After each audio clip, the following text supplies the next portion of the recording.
Wow, I got that on the dot. I am way too loud. All right, there we go. So welcome back to Canna Heads, episode number 27. It's your once a week-ish podcast for the latest in cannabis, local, and national news. Usually at 7:30, and I got that one on the dot this time. Typically we go for about an hour to an hour and a half. My name is Phil. Anthony couldn't be here, so I got memes instead. So we have dank memes. I don't fucking know. Yeah, so let's see here. If I can. Oh, that's not the thing I want to move up. There we go. Yeah, so yeah, welcome back to the show. If you guys want to support ND for Freedom of Cannabis Act or our cause in general, feel free to sign the petition. We're not going to be. I'm not going to push the donation link. The donation link is in the description, but just sign the petition instead. How about that?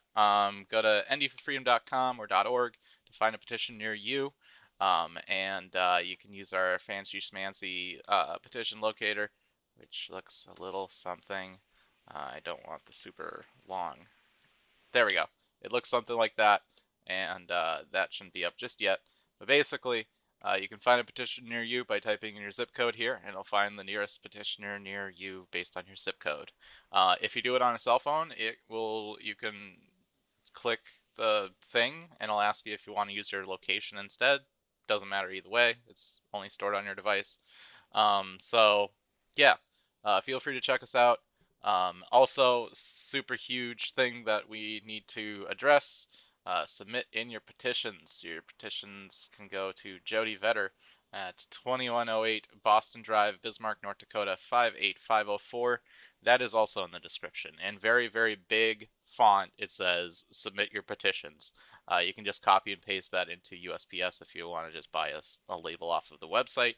Otherwise, slap a couple of stamps on that and throw that in the mail for us. Before you do submit it, make sure you get it notarized. If you want to know what you need to do next, go into the check-in page here, and it will ask you a couple questions. How many signatures you have. This will basically tell us, hey, this person is mailing X amount of signatures, so we kind of know going into it how many signatures we have. And it'll also, if you need help finding a notary, make sure to check this little boxy right here. That will tell you, or that I'll email you back with the notarization people around your area. If you want help finding a notary in your area, basically UPS store, insurance company, if you have a local bank account, go to that first because that's free. Some places will do it for free. We've had a couple events where we have some free ones, but we also the most in North Dakota that anybody can sign or that anybody can charge for a notary is going to be $5, and that's like the law in North Dakota. So that's the most that they can ever charge you for it. The only time that they can charge you more is if they have to drive out to you. So that's kind of the thing, but they'll tell you the price up front. I think that's what it says in the law as well. Like they have to let you know in advance, kind of what you're sitting at. If you're wondering what the ND for Freedom of Cannabis Act really is, it's a constitutional petition circulating in North Dakota that, if passed, would allow anyone over the age of 21 to possess, grow, and consume cannabis. So if you agree and would like to support the cause, feel free to reach out to us on the page or by using the petition locator near in the website here. You can kind of read a little bit more about the measure as well. It's kind of right here. Oh, that's not up there. There we go. It's kind of right here. So you can read a little bit more about it, kind of like what the actual measure is. You can read all about it right here. Short and sweet and to the point. It's a constitutional petition, so it doesn't have like the tax law and everything like that because that doesn't really belong in the Constitution. That's a statutory thing. So yeah, and if you would like to sign and you're in the Minot area, or just wondering who we shout out today, Lucky's Smoke Shop, which is going to be on the petition locator as well, and they are in Minot. I believe they also have a location in Bismarck, but don't quote me to that. Lucky's Smoke Shop, here we go. So they are 2025 3rd Street Northwest, number 2. Their phone number is 701-490-9640. So feel free to give them a call. if you want to know a little bit more about them. Otherwise, you can also sign there, and they should have the petition there. If you like these kinds of shows, the long form, podcasty type of things, listen to KRFF Radio Free Fargo on 95.9 on Thursdays from 4 to 5 p.m. with Greg Wilson. You can also stream it online. We are dual streaming today on YouTube. So if you are watching it on YouTube, you can do that. Otherwise, you can also go to Canna-Talk. Oh, Canna-Talk ND.com will take you directly to the YouTube page, but you can also look on any podcasting platform. If you listen to podcasts in just general, you might have your favorite platform. You can just type in Canna-Talk ND, and it will show the podcast. The episodes for the podcast go up the same day, the night after the show, so it's from 4 to 5 p.m., and the show will be on the podcast platforms at like 9ish. Also, the video format of it goes up on YouTube the next day. So Thursday, so Friday will be when it goes up onto YouTube. So other than that, that's all the housekeeping that I need to do. So yeah, we can just kind of jump into the shows here. Actually, before we go into that, some events too. I'm almost done with housekeeping, I promise. And yes, I do have a cat that likes to meow quite loudly, so you might get used to that. I do have noise cancellation, but I don't know if that's working or not. So Tuesday, this Tuesday, and actually every Tuesday, Tuesday Cruise Day in Bismarck.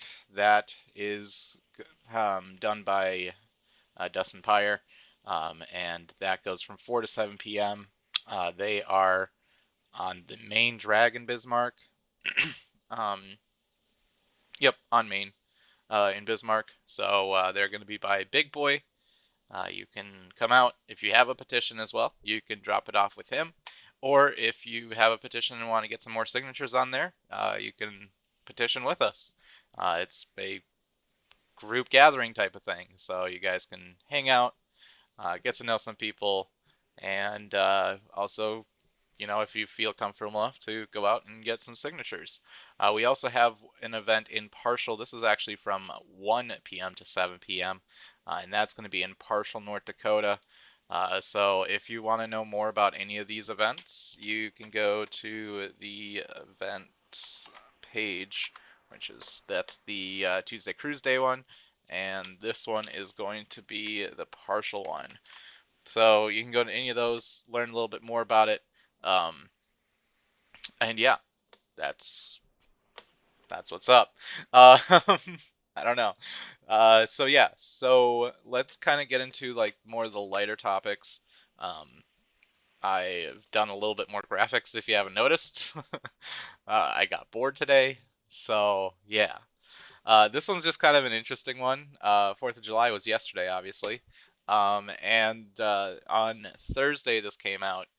There's a company called Acarina. That's how I'm going to say their name. Acarina, they're a tech provider in the cannabis industry, and they had published a report for an increase in sales by 87% over the 4th of July weekend, simply because 4th of July this time landed on a weekend. And so they had made a nice little cool infographic here, and basically they are expecting sales will start to increase Thursday, July 2nd, which is the day that they published this, with a 80% increase over daily averages, culminating in 87% increase over average daily sales over the holiday weekend. In 2019, the 4th of July landed on Thursday, and there was also a spike in sales that Friday and Saturday.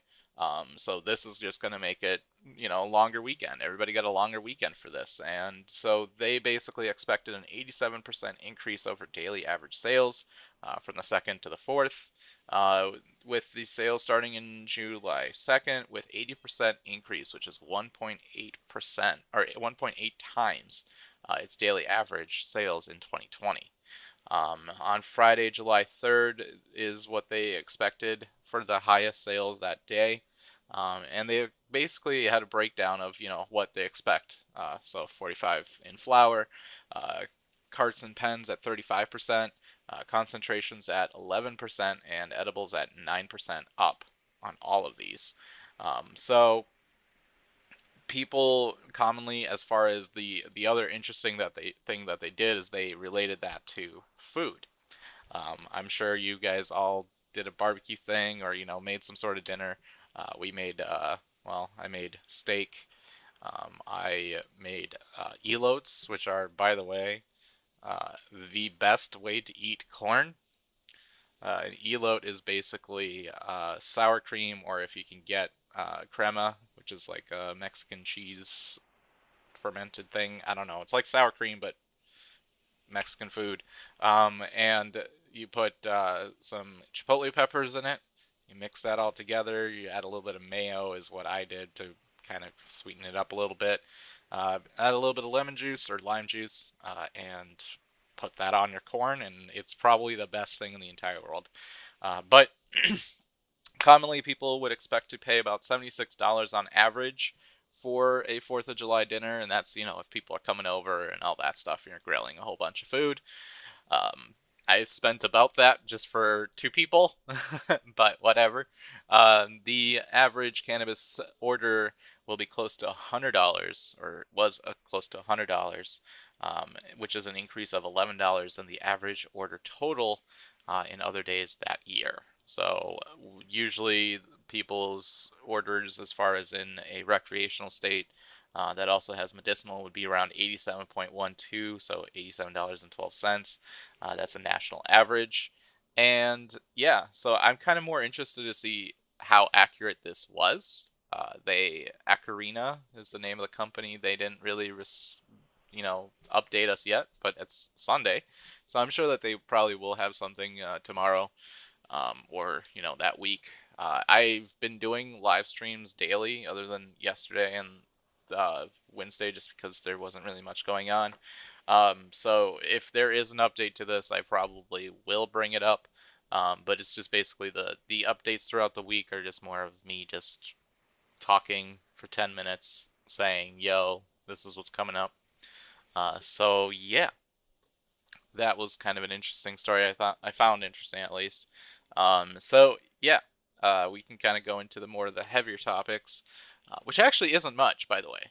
It's not going to be a super long show, but yeah, there's a couple of, I don't know, takes that I might have that might not be popular, but they also are kind of accurate, in my opinion.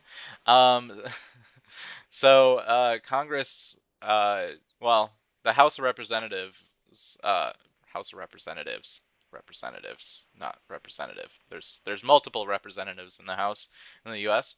They approved legislation on Wednesday that aimed at finally letting researchers study cannabis purchased from businesses in state legal markets, instead of having them use that one really, really shitty government grown cannabis source, which will kind of help a little bit, because basically the government grown research facility that grows cannabis has like THC percentages of like 1%. They're terrible at it. Maybe just by funding of it, or just by, I don't know, not wanting to have it stolen or something. I don't know what the exact reasoning behind it is, but it's low quality. It's like brickweed. If anybody remembers what that stuff was like, it's like that, except for purposefully grown that way. um, so there was a infrastructure bill called Invest in America Act. So it would allow it kind of took a lot of stuff about infrastructure. So highways and, uh, you know, streets and stuff like that, the upkeep and budgets for all of that. So this little blurb in that act would allow the interstate distribution of products to scientists in jurisdictions that have not yet legalized. So what it would allow is basically what we have a couple states, not that many states, but we have a couple that are not legal. They would be allowed to I wouldn't say import. They would be able to receive cannabis for the purposes of research. So this would allow kind of any university or any research facility to be able to learn a little bit more about cannabis and the effects that it creates and what it can help and what it can't help. The biggest thing that we've had this entire time is we've been having studies about cannabis, but it's been very low percentages. So the full effects aren't really known. Well, the full effects aren't scientifically peer reviewed, verified for diseases and ailments that, need a higher THC or a higher CBD content um, when it's mixed with THC on top of that, because, there's different strains that have different percentages of THC in them and different percentages of CBD in them, and as well as other cannabinoids in there as well. But it would allow for them to be able to kind of research it a little bit better. So the funding for highway and transportation projects is what this is about. It contains a separate section that would require legal marijuana states, and only those states, also to consider methods of educating people about discouraging impaired driving for cannabis. That's the downside. So essentially, it would. There's no test. Let's just put it this way: there is no test out there. I don't care what people say. There is no test that is accurate to like 99.9% to verify if somebody is under the influence at the time that they're driving, at the time that the test is administered. They can see if if they had smoked in the last 30 days, and in some cases in the last 2 weeks, depending on the method of testing. There's mouth swab. There's a test out there that they claim works if you breathe into it, like a breathalyzer, but for cannabis. But even that doesn't really have the the efficiency and the provability that it's actually like fully deployed. It's a secondary test. Blood test is usually the first route. But basically, it would call the Department of Transportation of states to consult with the Attorney General and the Department of Health and Human Services to develop a report with recommendations on providing researchers with access to samples and strains for marijuana products containing marijuana lawfully being offered to patients or consumers. But it would also, on top of that, do the impaired driving. And we'll kind of talk a little bit more about the impaired driving later, but basically, if this passes, it would create kind of a national clearinghouse to collect and distribute samples and strains for research. So it would kind of set up a database or like a storage facility for these strains across different, we have north, or like basically the coasts. So you have in the West Coast, I know this for a fact, you have the diesels, you have the purples, and you have, I'm trying to think what else. As far as like the main strains in California. If you guys know about the main strains in California, let me know. I'm not a medical patient, so I'm not 100% sure all the strains in North Dakota, for instance, but like I know there's Blue Dream, which by the way, like my favorite strain. When I started the first time I smoked, and basically like a week after, um, Blue Dream was my thing. So I'm dead set on that being my favorite strain just because it was like my first experience. But yeah, so basically they'll be able to have research, like say sour diesel was super popular in California and it was grown in California. They can take it to the East Coast and do their testing there and see if, growing, like what it takes to grow it in the East Coast, or what it takes to um, basically have different THC and how to like hybrid it and all that stuff. So it would also make a report that would be due 2 years after the bill's enactment, which would have basically the statutory and regulatory barriers to conduct these scientific research, so that they can possibly help to pass laws that would kind of break those barriers down, which is a really good, you know, really good angle there. So The thing that really is weird is the impaired driving part. Um, So, states which have legalized medical and recreational marijuana shall consider programs in addition to the programs that they have currently to educate drivers on the risks associated with marijuana impaired driving and to reduce injuries, deaths resulting from individuals driving motor vehicles while impaired on marijuana. But the thing is there's also a statement in there as well that a congressional research body said in a report last year that concerns expressed by lawmakers that cannabis legalization will make roads more dangerous might not be totally founded. In fact, the experts tasked by the House and Senate with looking into the issue found that evidence about cannabis's ability to impair driving is currently inconclusive. So this might kind of push that a little bit, which wouldn't be the best thing in the world, but at the same time, it's gonna also have different purposes, and we might okay we might have a little bit more stricter laws on impaired driving, and I don't think many people are against that.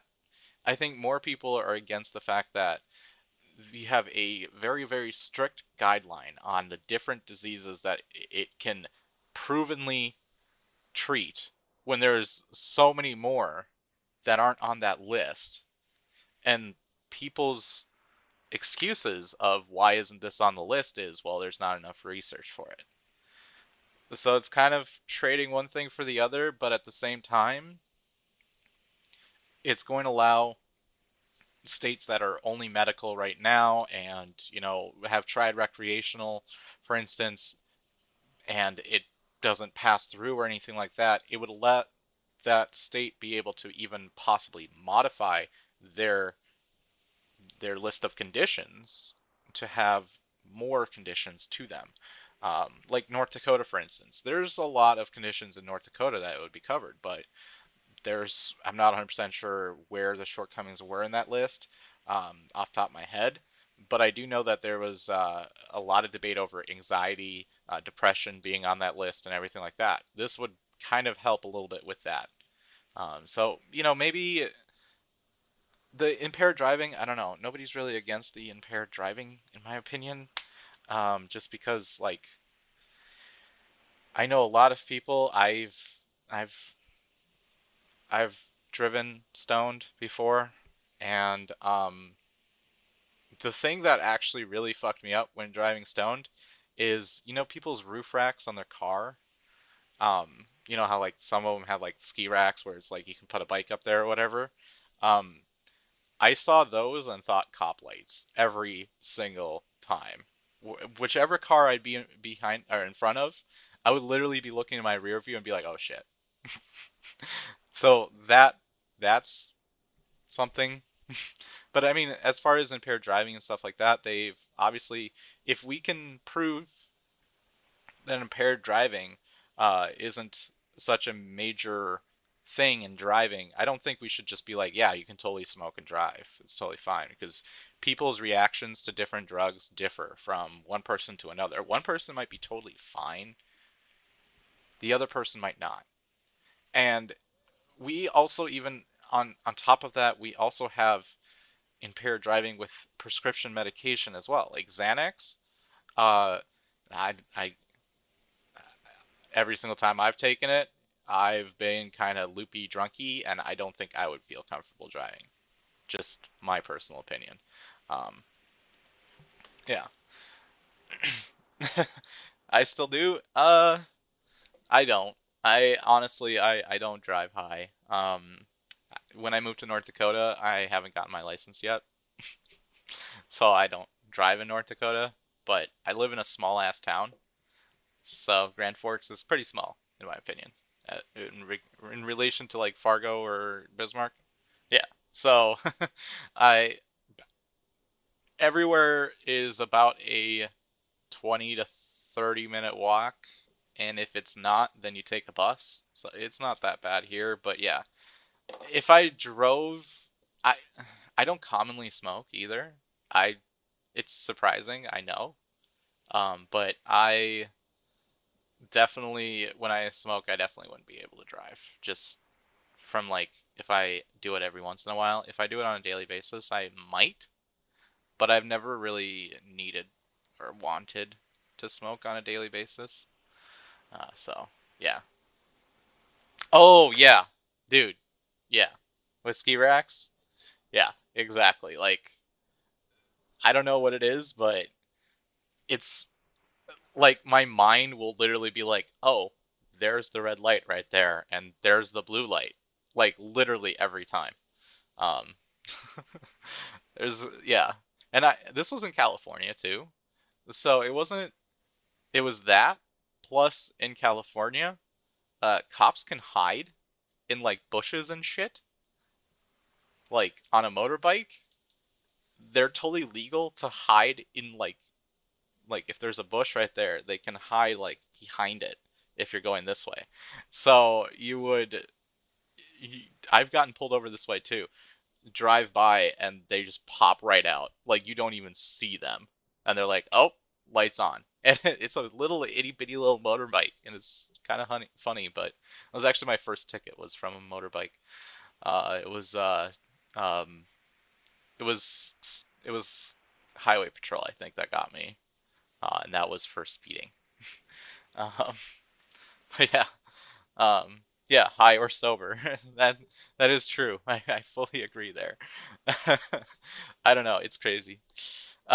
So yeah, I feel like we probably should have a little bit more research into other different ailments that it can provide benefit to. So we do have the anxiety and stuff like that. There's certain strains that I don't think I would, if I had anxiety, I probably wouldn't smoke like a sativa. I feel like that'd be worse. And I also wouldn't, I would like take a lower THC value just because I feel like that's the reason why I don't smoke every day is I used to. And I didn't have any problem, but then I took a break, like a tolerance break, and when I came back, I just had a little bit more anxiety than normal from it. And yeah, so I'll smoke every once in a while, but yeah. Um, yeah, California is California Highway Patrol is basically okay. So city cop, you can get away with a ticket. Like instead of a ticket, um, they'll give you like a warning. California Highway Patrol, you don't even try it. You just literally okay, license and registration. All right. Why were you speeding? I wasn't speeding. You never admit to it, by the way. First of all, you don't ever admit. Like if they ask, "Do you know why I pulled you over today?" You have no idea. It doesn't matter if you're going 300 miles over the speed limit, which, by the way, good job on going 300 over. But like if you're going super fast, you never admit to it because like that's pretty much what the cop is asking. Like, oh, can I give you a ticket for something else? California Highway Patrol will even ask you a little bit further, like, well, can you take a guess? They'll kind of like try to get you to admit to it. And yeah, you say I don't know, and or stay quiet, and yeah, then they'll give you a ticket. And your first one, I don't know if this is still a thing in California, but your first one is like speeding or seatbelt violation or something like that. So very minimal, very minor. You can go to a traffic school, which I think can now be done online. So essentially, traffic school was just a whole bunch of people in an auditorium being told that driving fast is bad and you should put your seatbelt on. And like you go for 4 hours or 5 hours or something like that, and once you're done, then the ticket's off your record. And then the next one, you can't do traffic school, but it's usually your first one, and it's I don't know.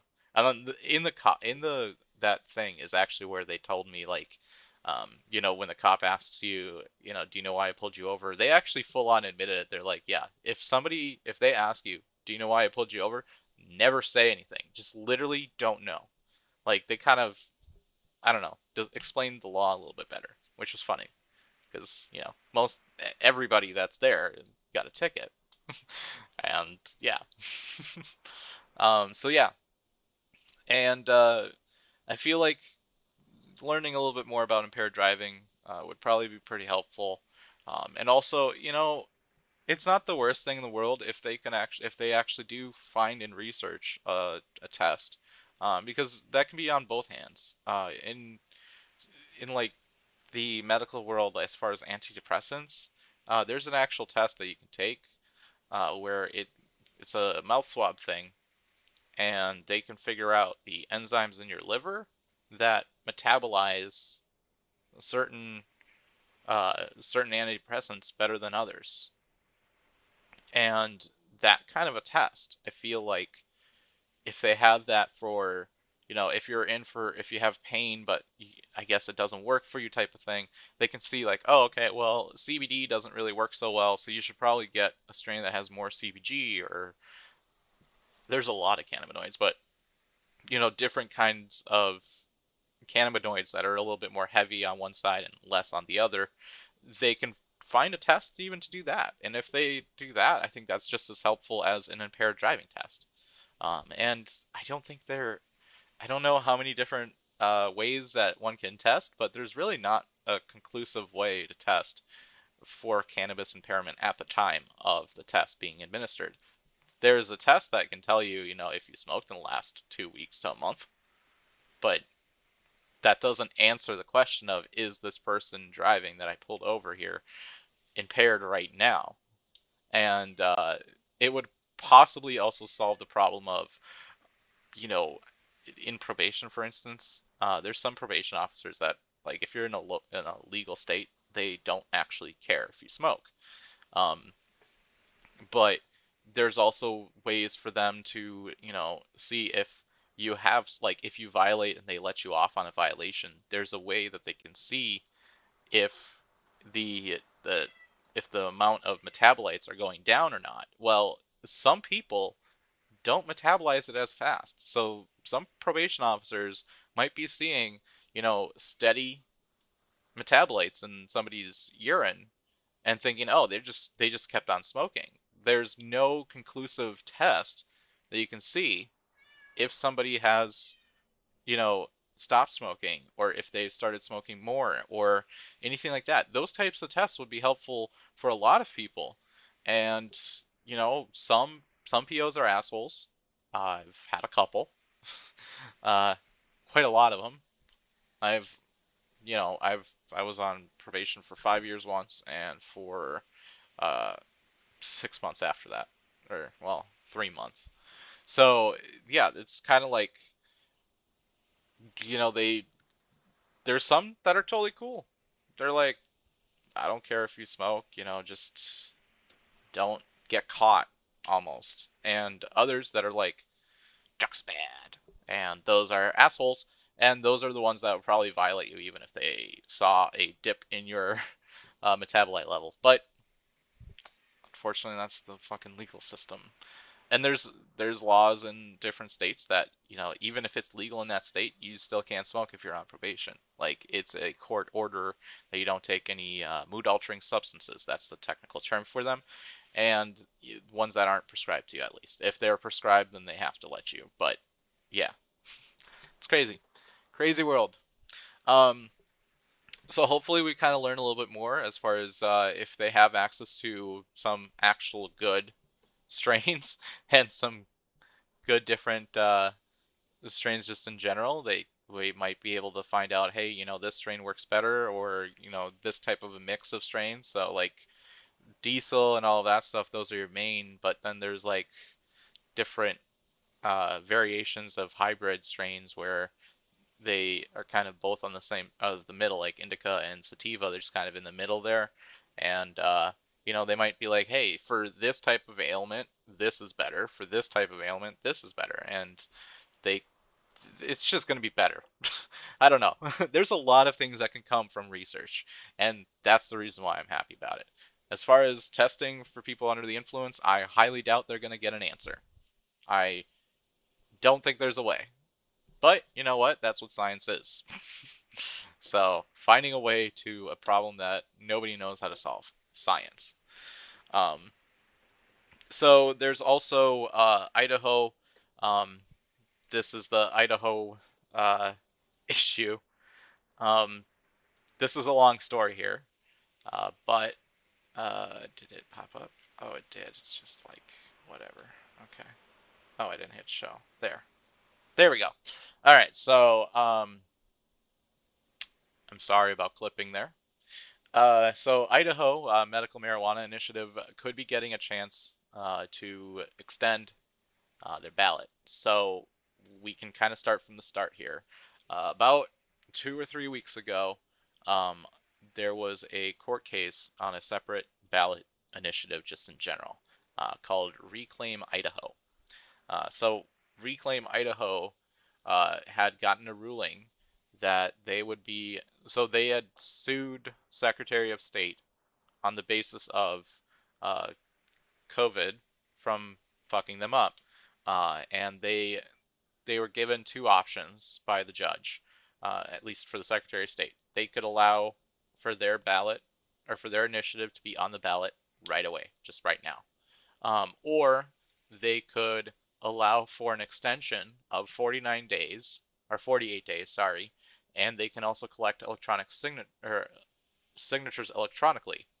U.S. District Judge B. Lynn Windmill, who, by the way, is a born and raised Idaho citizen, on Tuesday ordered the state to permit Reclaim Idaho to resume its initiative drive for a school funding measure and to collect signatures electronically for the safety and the current coronavirus pandemic. So right away, obviously, the state had filed an appeal in the Ninth District, but right after the judge's ruling on Tuesday afternoon, they did file that appeal, and this is all over a school funding bill. And if you're wondering what the school funding bill will do, it proposed a raise in income tax rates on corporations and the wealthy by 3%.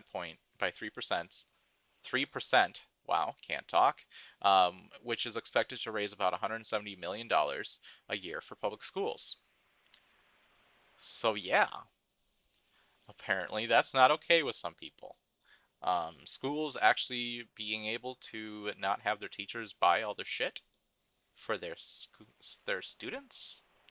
So the lawsuit was filed by a law firm that Idaho has had the Uniform Electronic Transactions Act. We had talked about that many months ago, but it's been on the books for Idaho for about 20 years, and the law states that no record or signature may be denied or legal effect or enforceability solely because it's an electronic form. As a result, electronic signatures are legally enforceable in Idaho for mortgages, tax returns, financial transactions, and even court filings. So they had gotten the extension for the 48 days. The state lost their appeal, um, and so Reclaim Idaho, uh, which is the student one, was pushing the initiative on school funding, and they can start again for 48 days starting July 9th. So a couple days from now. Um, Now, how does that have to do with cannabis, you ask? Well, uh, there's two petitions in regards to cannabis. There is a medical one and a recreational one. So there, it's kind of like the statutory and constitutional measure in North Dakota. And I guess that's kind of how they've been acting as well. So basically, the campaign is the one that's seeking it right now. And if that campaign says yes, or if that campaign gets a yes, then the recreational one will join along. Because the medical campaign is similarly situated on the Reclaim Idaho campaign.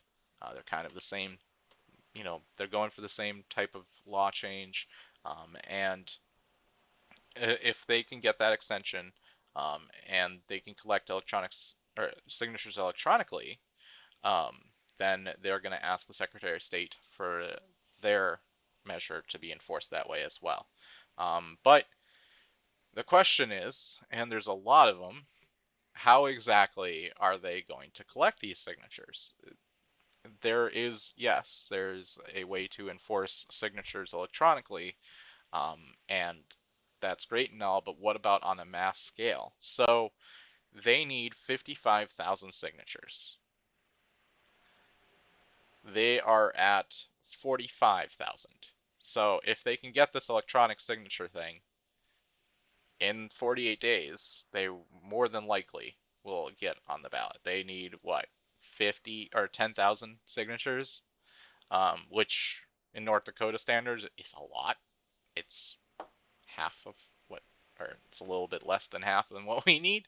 Um, so they basically, the district court did order severely unquestionable disrupt. Oh, sorry, this is the wrong part of it. So they had basically, the state had filed a motion saying, yeah, no, this isn't okay, and they stated this was the reason. The district court order severely and unquestionably disrupts the Idaho election. So that was their motion to stay their order until it could be talked about, which is basically it's going to be too late by the time that we actually go to court to civil or to basically settle this. Um, which, you know, one can make the argument that uh, the coronavirus uh, severely and unquestionably disrupts Idaho's election. I would say that that might be a reason. That might be, a little bit of a stronger reason than some people having a website and being like, hey, you can sign here for. Can we just point out, this isn't, hey, sign here and it will happen. It's, hey, sign here and we can see if people want it. That's two different conversations. Sign here and it happens. Okay, I can see they're trying to get a little bit harder scrutiny. Sign here and they're still going to have to prove their point, and they're still going to have to spend more money to get the vote out. They're going to still have to do a lot of more work to actually make it super successful and actually pass. They have to do that too. So also, one can make the argument that because COVID-19 is, community transmissible, and that 6 feet rule is still, I believe, a CDC guideline. I think it's, yeah, I'm pretty sure it's a CDC guideline still.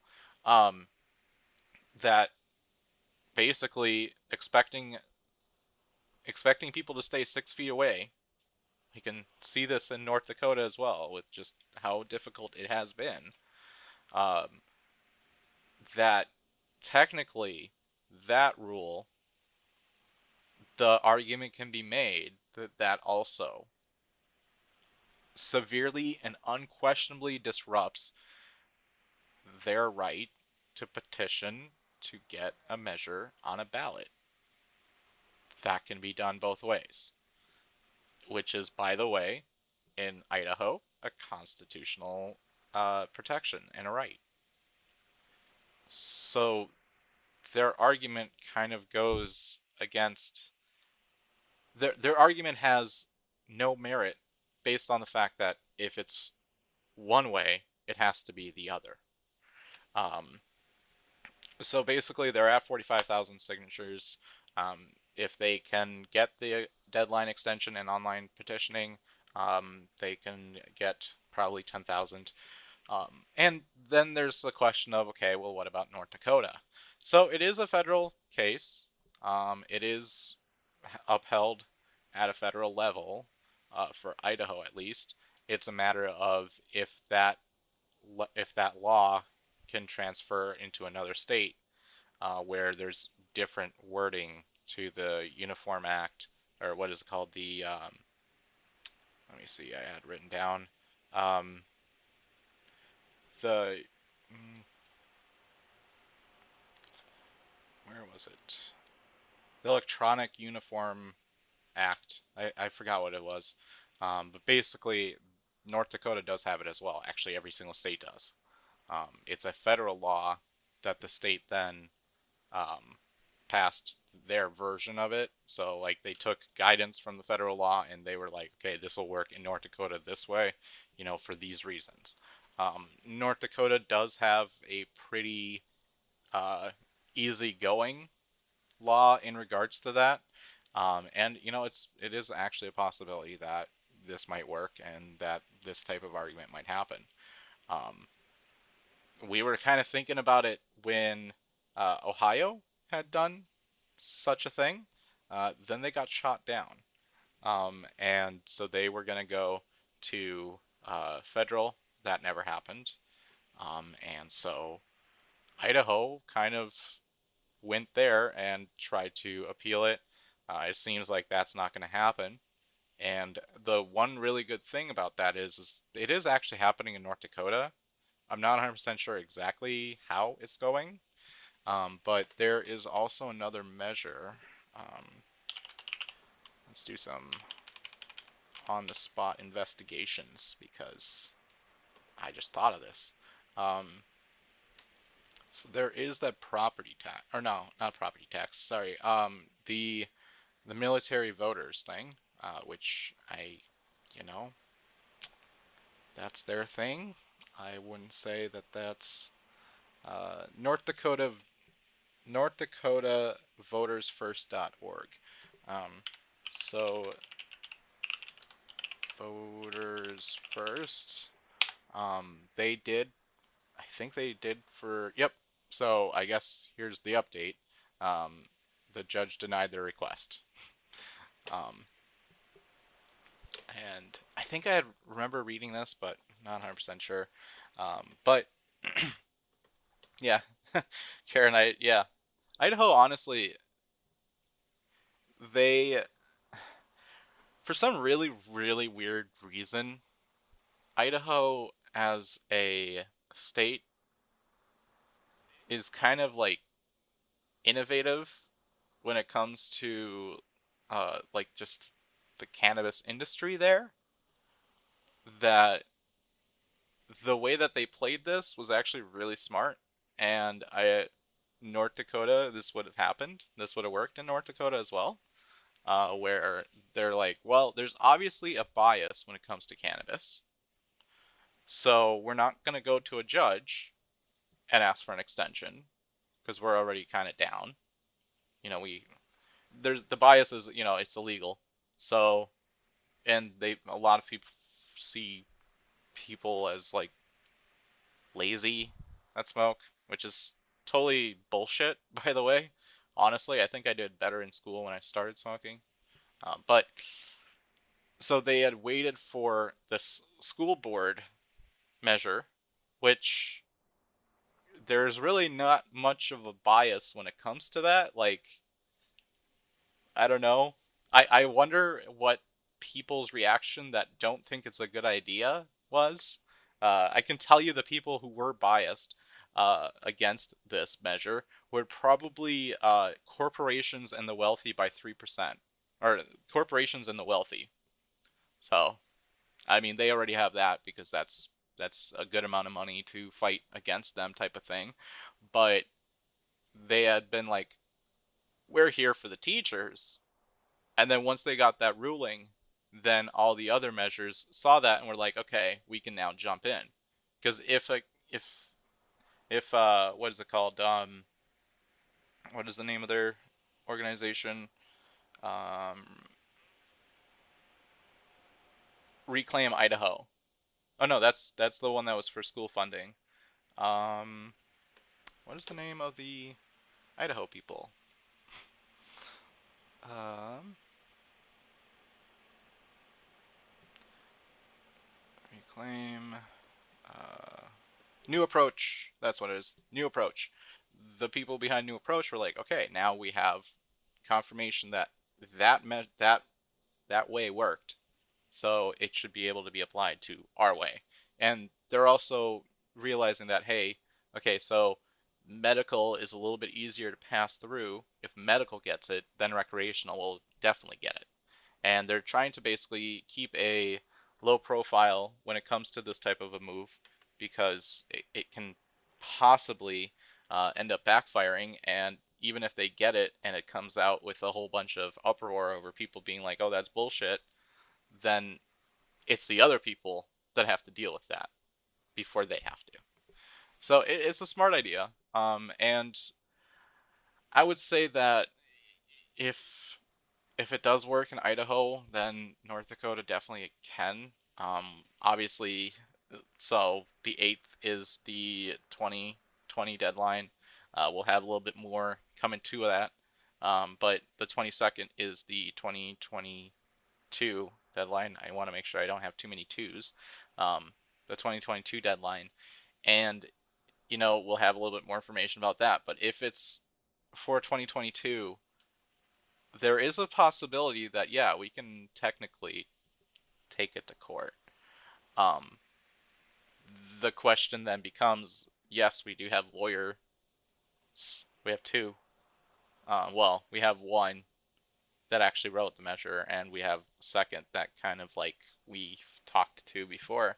Um, so like we can possibly talk about doing that kind of a suit, and that would be a federal court type of situation.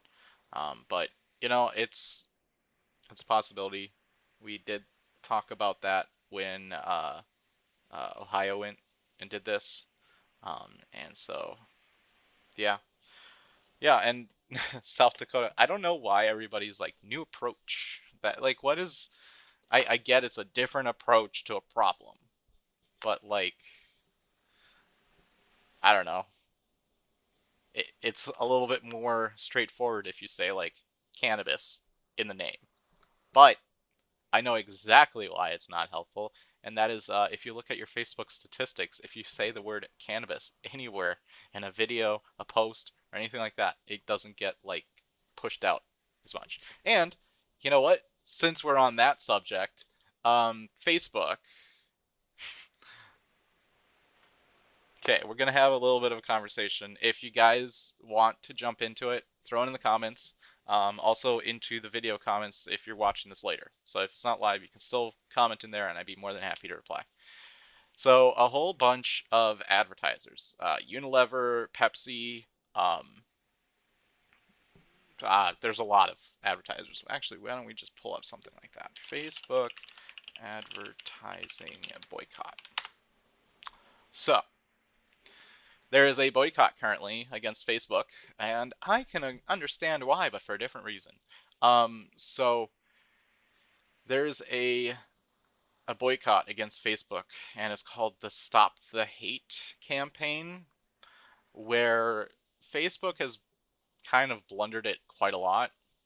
Facebook, when it comes to hate speech or anything like that, kind of views it the same as normal speech. They push a lot of crazy conspiracy theories. Um, Tunganite, I think is what it was called, or Suganite. Yeah. So there's a stone that people claim will stop radiation and 5G and COVID. And so they've been kind of doing two different things and saying, or doing one thing and saying something completely different.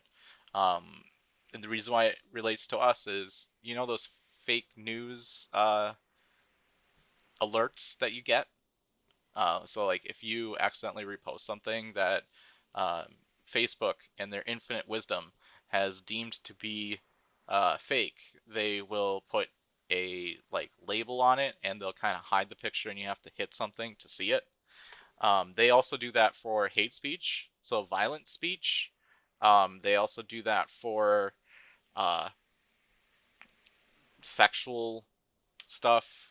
So like if they're a certain age or something like that, that he'll actually have a thing for saying it's too sexual for them, and if you really want to see it, you have to click this button. So a whole bunch of people, that is not accurate. And the reason why I know it's not accurate is last week we had an event. We had planned an event.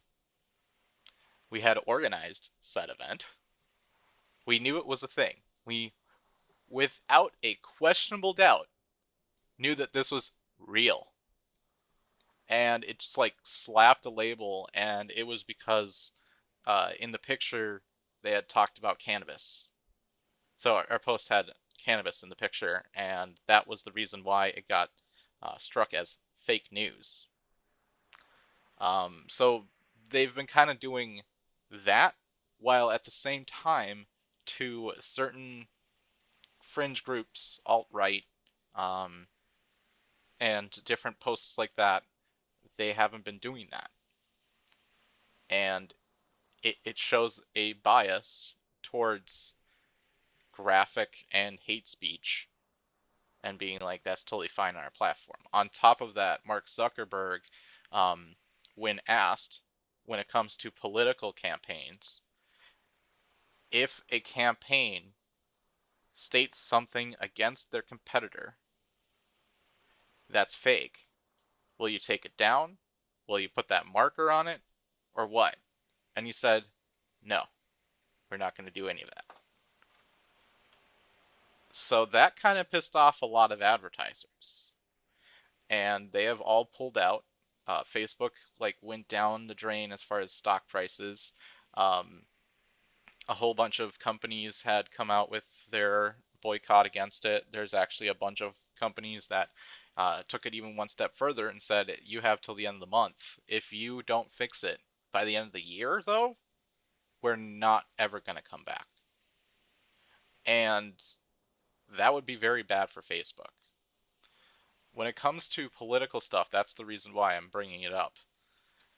When it comes to political stuff, for instance, we are a political campaign for a social issue. And while we do have people on our admin staff that have confirmed their identity, so Facebook, when it comes to political social ads, you have to claim the page, and only the person that claims it has to be an admin. And then when that person confirms their identification by getting something in the mail and typing the code in, is when you can throw out ads. Even if you do that, if it has something to do with cannabis, it will more than likely get denied. So why that when, a governor or somebody who's running for governor, or somebody who's running for president even, or somebody who's running for House or Senate, anything like that, if they can say some bullshit against uh, their competitor there, they don't get denied. But if you're talking about social issues that have affected people's lives in a large amount of their time, and ruining people's lives on top of that, sending them to prison, fines up the ass, anything like that, you that's totally not allowed. But saying that, um, in the wake, also, by the way, in the wake of Cambridge Analytica, which is a completely different story, they still haven't learned, is what I'm saying. That social media as a company has huge impact when it comes to elections. It's a given fact. And by you stepping in and saying something is fake, or saying, no, that's not fake, first of all, who is the one that makes that decision? Because what we were talking about with science, science has gotten it wrong quite a lot. And because of that, science changes. Let's look at wine, red wine. How many people have heard that red wine is good for your heart? And then how many people have heard that red wine was bad for you? And then how many people heard both?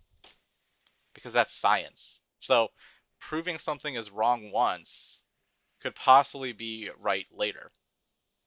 And when it comes to like the Suganite or whatever it's called, obviously that's fake. And those are like miracle cures. And there's some that are really bad, Jilly juice, for instance. But um,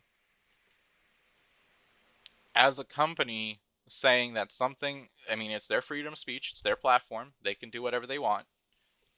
But if you're going to be the arbiter of truth, what kind of information goes into that, and how do you make that decision when it's totally fine. Like, okay, my personal opinion, it's perfectly fine for a company to be like, hey, we don't want that on our platform. Perfectly fine. That is their decision as a company, and they're going to have to stand by it when it comes to everybody else. But that's the biggest part. Stand by it when it comes to everybody else. And that's the thing. And Facebook has shown that it doesn't matter. If they pay us money, we don't care, which is fine to make as a decision. But then don't hurt other people when they want to pay money.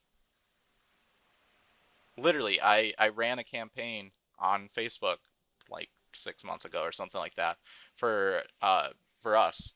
I tried to run an ad campaign. We were approved. We were accepted for like half an hour, and after that, deleted or denied. Like they had appealed their own decision, and maybe it's because I didn't put enough money. Because apparently that's the only way that you can get something. So if you're a giant candidate and you have a couple $1 million, apparently you can write whatever the fuck you want. But fuck everybody else, apparently. So that's kind of my rant on Facebook when it comes to that. But I honestly think if they said that they don't want it there, that's fine. They don't want it there. But you have to be across the board with everybody else.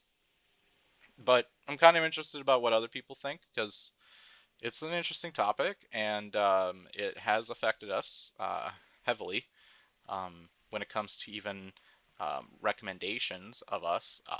YouTube, for instance, we do just about everything right on YouTube. We don't really grow past pushing the link to the page. We don't really grow because we don't get recommended ever, and when we do, it's on something extremely weird. I don't remember exactly what it was, but I remember we got recommended on like a, a genre that was like, what the fuck is this? Um, some yeah, sort of really stupid shit. But so when it comes to like cannabis, I can understand why people just kind of going back to it, why people go with like new approach South Dakota or new approach Idaho. But that's kind of the reason why, I guess. And yeah, so other than that, um, yeah, if you guys have anything to throw in, any questions or anything like that, also throw in the chat. That also helps, by the way. So more people talking, the better. If you see a post of ours, feel free to comment on it. It's even if it's like cool or all right or a like or something like that. It's not for our egos or anything like that. It's literally for algorithm purposes. So if you watch one of our YouTube videos, feel free to hit like, comment, and subscribe. But you can also uh, we do actually have for the people I don't want to watch like podcasty type stuff. We actually have three like I don't know. It's not professional by any means, but um, feature content is what I call it. But yeah, you can see we did Common Lies Told by Prohibitionists. Um, Blind Joe, who was a voice contestant, he was on The Voice. And Chris Howell, which is from Vets for Safe Access. So we have talked with them. We're probably thinking about doing a little bit more of that. So we might, just kind of depends. And even if this ends or anything like that, we're still gonna. I'm still going to at least. I'm still gonna do the show. Canna-Talk is set for Fargo till the end of the year. So it's not like we're gonna be leaving. And if we have to go again, we have to go again. It's perfectly fine. Um, we can do it. We have plenty of time, is what I'm saying. If things don't go our way, we still have plenty of time. And yeah, so that's all kind of I have. If you like this video, and I'm sorry, it's just me and some dank memes, make sure to share it, and also check out us on YouTube, Canna-Talk ND, which actually I should probably have looked at the chat. Yep, absolutely nobody watched the YouTube stream. Um, or actually, we actually had two. Cool. Three. Nice. Shout out to the YouTubes. People on YouTube, shout out to you guys. I'm sorry I didn't like watch chat, but I kind of do. It's on screen, but yeah, shout out to you guys. So make sure to like, comment, and subscribe is what I'm starting to say. Or check us out on Canna-Talk ND, which is cannatalknd.com, or search up YouTube, Canna-Talk ND. You can also listen to it live with Wilson on 95.9 Radio Free Fargo every Thursday from 4 to 5 p.m. And if you're not in the Fargo-Moorhead area, you can also listen to it online during that time, or it'll be on the podcast platforms that night, as well as on YouTube the day after. You can also get more information about us on ndforfreedom.com, which includes a copy of the petition and finding a petition near you. Huge thing here. This is the big one right here. We're just going to take this, and I'm going to up that. There we go. And submitting your petitions to Jody Vetter, 2108 Boston Drive, Bismarck, North Dakota. I'll keep this up a little bit for you guys if you guys need to write it down. Otherwise, it is in the description, which is on Facebook. I noticed if you click on it, it'll pop up into a bigger screen, and you can see the description on the side. Or if you're on like iPhone or something like that, if you tap it, it'll show the chat. But if you click see more, it'll show you the full description, and in there is that address. So feel free to write that down. If you do have a petition, mail them out. Or you can find the address on ndforfreedom.com. We also have the check-in page. If you fill it out, it helps us a lot. We know how many signatures we're getting then, and we can make a decision from there. And if you need any help or anything like that, that's kind of what that questionnaire is out there for. That will tell us, hey, this person needs an address, or hey, this person needs to find a notary. I can email you personally, and we can figure out a petition, or not a petitioner, but a notary near you, and that would be very helpful. And we'll know, like, hey, there's 60 signatures coming your way, Jody, type of thing. So yeah. If you have any questions, make sure to ask the page ND for Freedom of Cannabis Act on Facebook, or you can email us directly on ndforfreedom.com. But yeah, my name has been Phil, and it still will be Phil. And yeah, this has been Canna Heads. We'll see you guys next week on Sunday at 7:30 p.m. Yep, Karen's right. Yep, it's the first address on the front of the petition, but if the ones that I've handed out, they've all whoops, sorry.